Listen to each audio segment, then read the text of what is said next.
Assalamualaikum warahmatullahi wabarakatuh. Bersama saya Rara Rashid. Hari ini saya akan berkongsikan sebuah kisah Nabi yang bertajuk Kisah Nabi Syuaib dan kaum Madian. Dan ini adalah bukunya. Dan penulis buku ini adalah Umi Ashiqah. Dan buku ni kecil, nipis tapi padat. Kita mudah faham. Terutama sekali anak-anak kecil, anak-anak kita semasa PKP ni patut diisi dengan benda-benda yang berfaedah, benda-benda yang berilmu, agar aktiviti seharian kita tidak tidak membazir begitu sahaja. Jadi saya akan mulakan kisah saya pada hari ini. Okey, kisah kaum Madian ini. Kaum Madian ini adalah kaum yang suka mencuri dan menipu para pelanggannya dalam terutamanya dalam urusan jual beli. Contohnya ketika mereka menjual barangan, mereka akan mengurangkan sukatan. Tetapi apabila kaum Madian ini membeli barangan dengan orang lain, mereka akan meminta untuk dilebihkan sukatan. Jadi berlaku tidak adil perkara tersebut.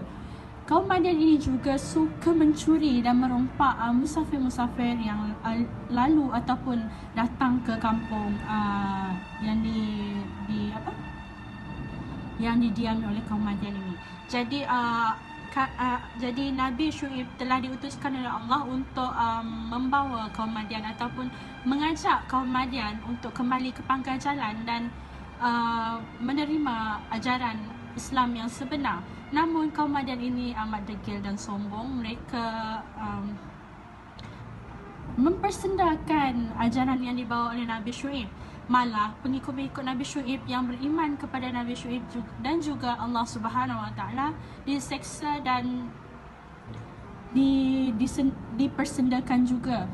Jadi Nabi Syuaib dia berdoa kepada Allah supaya kaum Madian ini diberikan bala bencana dan pengajaran pada suatu hari ini.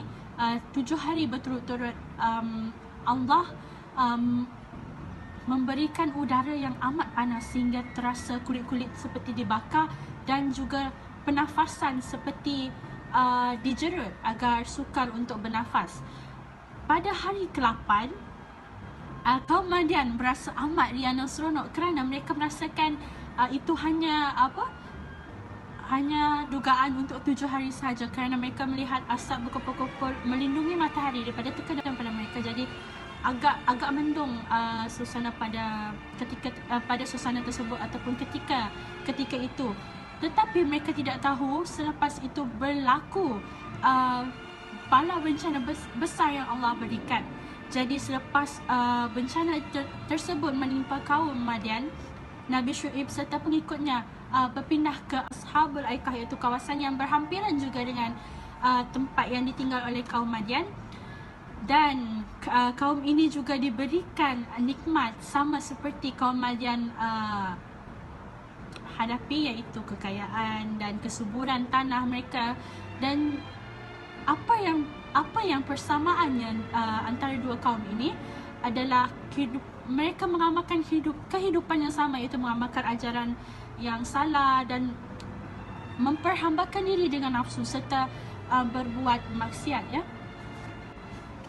Maka Allah pun menimpakan azab yang amat pedih dengan mendatangkan kilat serta petir yang memusnahkan kampung ataupun kediaman Ashabul Aikah, sehingga memusnahkan tempat tinggal, harta benda penduduk ataupun kaum Ashabul Aikah ni.